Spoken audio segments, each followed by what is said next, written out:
Well, we finally got clearance to go ahead with that freighter operation. All right. Army S2 and other intelligence sources indicate that the enemy, the Kabul regular forces, are using that freighter as a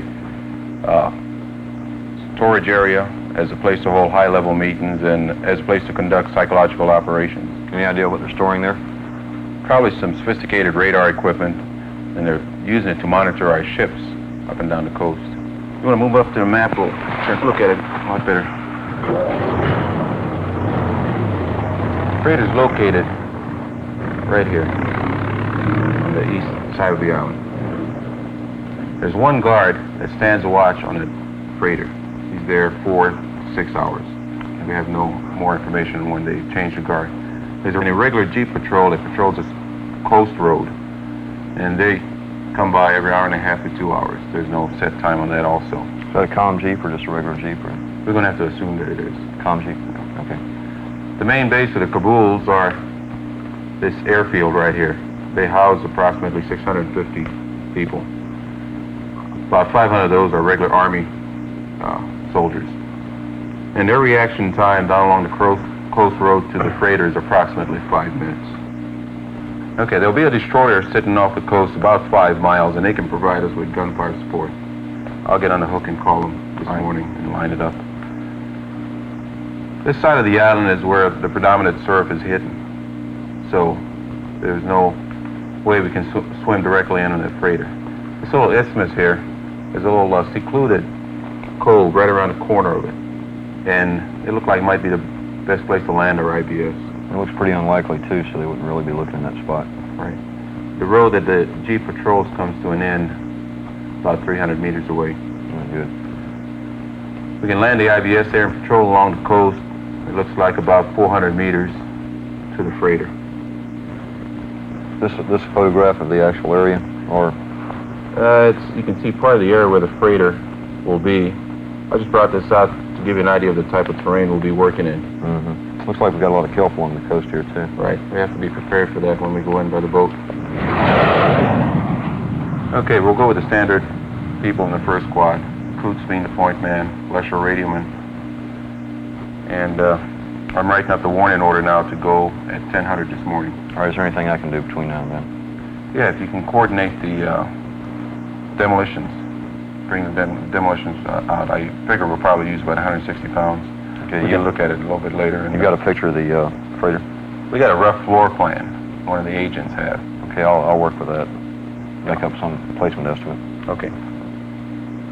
How about a sand table? Yeah, we'll rig a sand table to cover 1,000-yard grid square. All right, I'll take this photograph then, so for relief and some coast detail.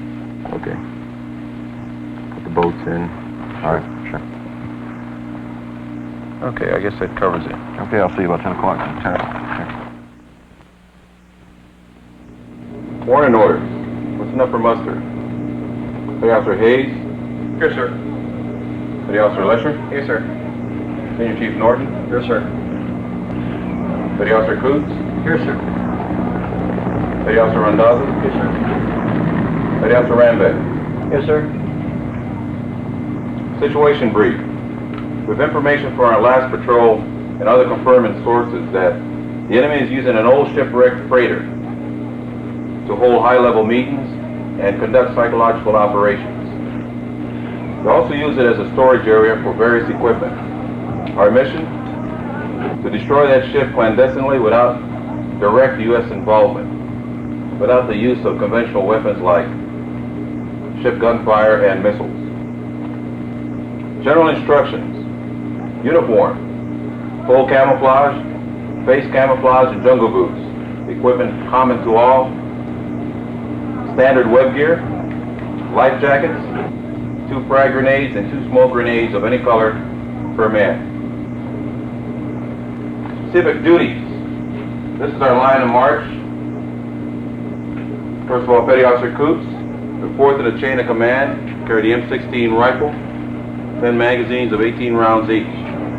Special equipment will be extra fuse lighter and the garrote. All right. I'll be second in the line of march. First in chain of command, M16 standard magazine load 20 pounds of C4. Petty Officer Lesher, third in the chain of command. You'll carry the M16 standard magazine load and the PRC 77 extra battery, extra handset. Petty Officer Hayes, you're sixth in the chain of command. You'll carry the M16 standard magazine load. Petty Officer Rambeck, you're fifth in the chain of command. You'll carry the M16, 10 magazines and a 20-pound pack of C4. Petty Officer Randazzo, you're seventh in the chain of command. You'll carry the M203. 6 magazines of 18 rounds each, 20 HE 40 mic rounds, 4 red paraflares, 2 white paraflares. Then you will carry 40 pounds of C4 and prisoner handling gear. Senior Chief Norton, you're second in the chain of command. You will carry the M16 standard loaded magazine, 20-pound pack of C4, DWFA, and 100 feet of deck cord. Time schedule. We're having a warning order now. At 1600, we have a demolition and equipment check. Senior Chief, would you conduct that? At 2400 tonight, mid-rations. At 0100 tomorrow morning, we'll have the PLO right here in the briefing room. This will be in full equipment, less face camouflage, and web gear. At 0130, immediately after, we'll have personnel and equipment inspection. This will be conducted right outside the briefing room here. At 0200, we will load personnel and equipment on the LCPLs down here at the pier. Specific instructions. Senior Chief, would you inform the boat crew about tonight's PLO going at 0100? You want everyone there? No, just the senior people. And also Supervisor Demolition Reagan, here today. Petty Officer Coots, would you ensure that the mess hall is informed about the mid-rat side at midnight? Okay, do you want them to include the boat crew also? Yes. And Petty Officer Lesher, would you talk to the boat crew today and ensure that they have the required amount of extra batteries and radio frequencies will be compatible for tomorrow's out? Aye, sir. Do you have any questions? Okay, that's it. Let's get our equipment here. All right, listen up for muster.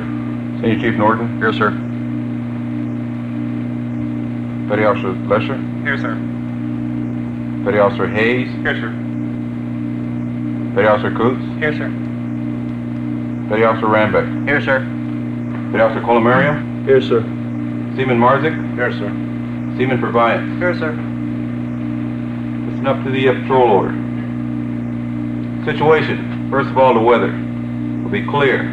No clouds during this morning's operation. Moonrise was at 22:30 last night. Should be setting this morning about 08:30. Sunrise is at 05:45. This should not affect our patrol. Will be done approximately 0500. High tide at 0340, so it should be a high tide or just about high tide when we insert with IBS. And low tide at 0920. Surf 2 to 3 foot spilling. And the terrain will be rocky, small low cliffs. We'll be operating in this area approximately here. Highest cliff is about 50 feet. The enemy, Kabul regular army forces, inhabit this end of the island. Everything from the south of the runway to the other end of the island. We have one guard at the freighter itself, right here. That guard is there, and he stays there for 4 to 6 hours interval. There's a road along the beach that's patrolled every hour and a half to 2 hours by a jeep. Jeep comes out of the regular main base that houses 650 people, 500 of which are regular forces. Sir, does the vehicle patrolling the area have communications with the troops at the airfield? We're going to have to depend on that.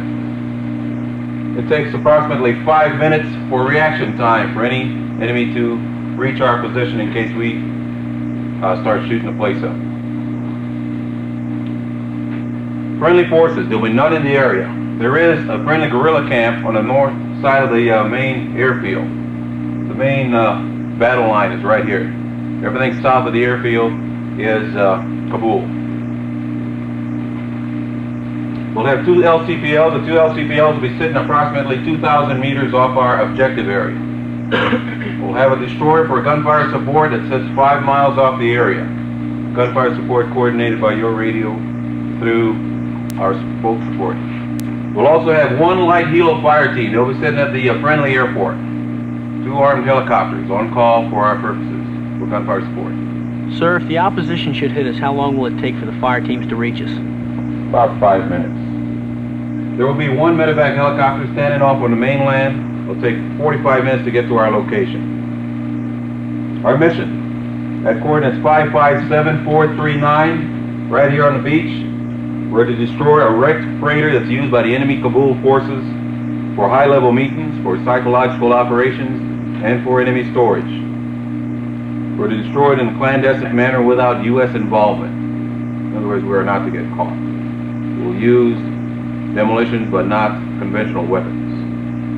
We won't use missiles or gunfire to destroy. Okay, if you move up to the table, I'll get into the detailed plan of our mission.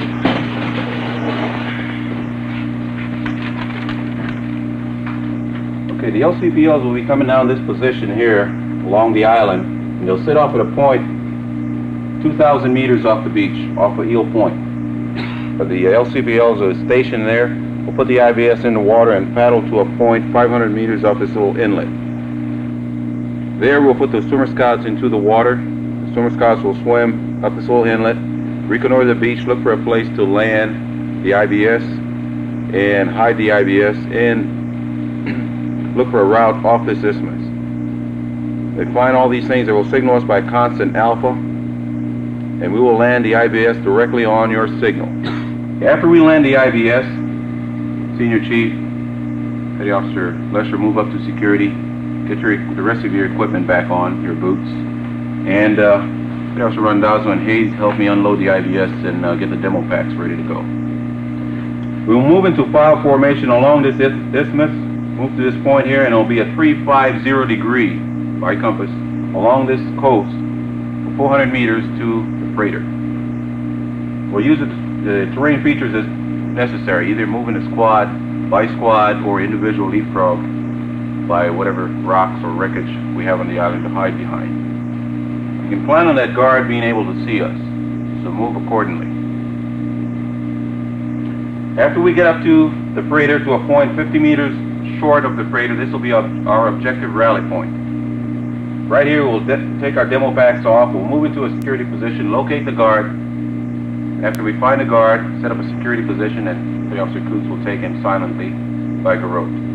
After the guard is taken down, everybody immediately move up into their security positions around the boat, dump your demolition packs on the side of the ship, and the Senior Chief will take charge on rigging the demo charges inside the ship. You'll have Petty Officer Coots and Petty Officer Hayes to help you. After the demo team rigs the demo, the Senior Chief will give me the word it's ready to go. Then you move your people out of there back to the objective rally point, and Petty Officer Coots, you will be the fuse puller. On my command, you pull the fuse, move out of there smartly, and we'll both move to the objective rally point and patrol file formation back to our extraction point. This is a 10-minute fuse, so we have to move smartly back.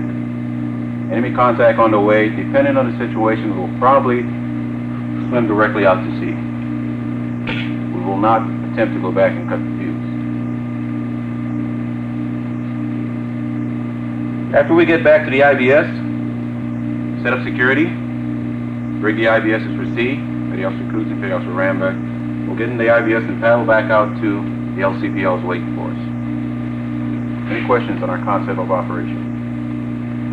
I don't have a question, I do have a comment. After the fuses are pulled and we start moving away from the freighter, if we get held up for any reason, after about 5 minutes, start looking around for a place either to get under or get behind. Estimate when this shot goes, when we actually blow the freighter, there's going to be quite a bit of shrapnel flying around. So if we're not out over the ridge in their extraction point, somebody could get hurt unless you're under cover. So just keep heads up, keep track of the time, and keep your eyes open for a place to hide, and everybody will be okay. Should come out of this all right. Okay, I got a question. On the, do we know what the surf is in this area? And do we know what the, is there any currents? And what about kelp in the area? The surf hits this part of the island. This is the lee side of the point. So there shouldn't be any surf to speak of. There's 2 to 3 foot surf on this side. It should be lower on this side here. The currents will be going with you. There is some kelp there, not very much. You can swim it using the moving over the kelp technique. Any other questions? Okay, move back and get comfortable.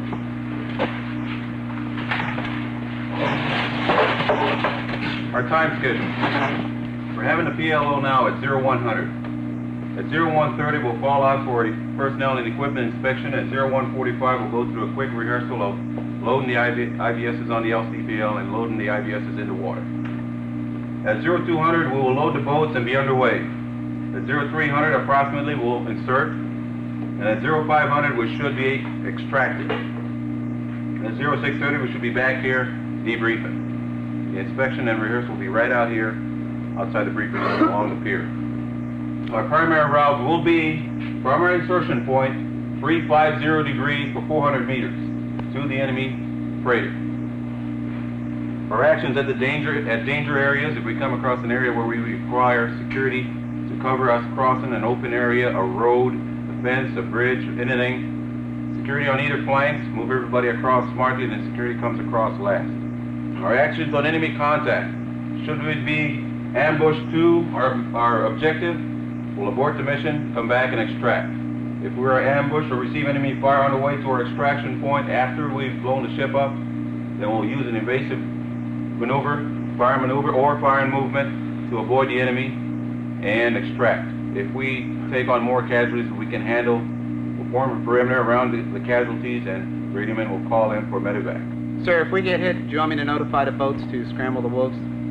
Yes. Rally points. I'll designate rally points along the route. Every 50 to 100 meters along the way, I will designate a rally point. If we get hit, we'll fall back to the last designated rally point. Wait 10 minutes, gather what you can, move to your extraction point, and extract. Admin and logistics. No rations. 1 canteen of water, optional. It's only a maybe 3.5 hour operation. Real quickly, we'll go through the equipment on a warning order. I'll just point out special equipment. If you haven't got it with you now, let me know. Point man, extra fuse lighter. Got it. I've got 20 pounds of C4 Radioman PRC-77 extra handset battery. Yes, sir. Rambeck, 20 pounds of C4. Got it. Randazzo, 40 pounds of C4. Got it. Senior Chief, 20 pounds of C4 in the DWFA. Right, got it. Okay. Prisoners, we will probably not take any prisoners. However, if we find somebody that could be of some intelligence, some use for us in later operations, we'll take him back with us. Prisoner handlers will be Petty Officer Randazzo, Petty Officer Rambeck. Okay. Make sure you've got the required gear. Command and signal. Within the squad, standard operating hand and arm procedures. We've done this many times before. We'll still use the same SOPs. Challenge and password. A series of 15. The challenge will be, for example, if I say 7, Petty Officer Lesher, the response. 8, sir. This is a short operation, so we will not have normal radio checks with our next support. Our radio frequencies will be 3860 primary and 3890 secondary. Call signs. The squad's call sign is Stingray. The boats, Porpoise. The destroyer, sitting off the beach, Gray Guard. The light helo fire teams will be Seawolf. The last 2 digits for the aircraft number will be their call signs. For example, Seawolf 33. The medevac helicopter will be Dust Off. Boat crew. When the word dust off comes across the net, it'll just probably be dust off, dust off. You may not hear anything other than that. You will immediately scramble the Seawolves and the medevac helicopter. Chain of command. I am in charge of the operation. I will be the second man in the patrol line. Senior chief is the assistant patrol leader. He will be the last man of the patrol line or the rear security. The boats, Petty Officer Colomario will be in charge of the boats. Are there any questions? In the objective area, if I'm going to be on the ledge up on the side of the hill there, and somebody tries to reach us on the phone, how do you want me to signal if you're going to be in the freighter, sir? I will be moving back from the ship to your position. Most of the time I'll be near your position. I got something I want to bring up. Before you go out, take an inventory of the gear that you're taking out in the field with you. And after we get through offloading the demo and get everything rigged, and before we move out, go ahead and check over yourself again. Be sure you have everything that you came in with. We don't want to leave anything that would give a clue as to our identity, such as a magazine or a canteen or anything like that. And you know how gear drops off of you when you're busy working. I'll be rear security and I'll police up the area before we pull out. But help me along with this and just make sure you police yourselves up and check everything out. Okay, it's a short op, do a good, quick one. Let's get back for warm breakfast and debriefing. Let's fall off.